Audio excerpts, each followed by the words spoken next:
सहा वाजता निघाली तिथून ती वाकडी म्हणजे लोड झाला ना पूर्ण ते वडाळा हे हार्बर लाईन बंद झाली ना तर सगळे वडाळ्याला भरली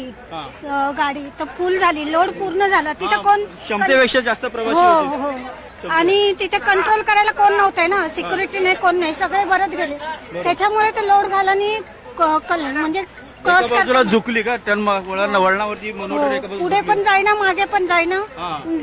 एसी पण बंद सगळे घाबरायला लागले एसी बंद झाला होता एसी बंद इलेक्ट्रिसिटी सप्लाय पण काही वेळानंतर बंद झाला होता बंद झाले आज मी तुम्हाला सूचना देण्यात येत होत्या मोनो रेल प्रशासनाने घाबरू नका काळजी करू नका काहीच नाही काहीच नाही मग जेव्हा मुंबई फायर ब्रिगेडचे जवान आले त्याच वेळेला तुम्हाला सुरक्षित बाहेर काढण्यात आले तुम्ही कुठून ते कुठे प्रवास करत होतात मी वडाळा ते हे वाशी नाका प्रवास करत होता त्या दरम्यान हा दुर्घटना घडलेली आहे तुम्ही घरच्यांशी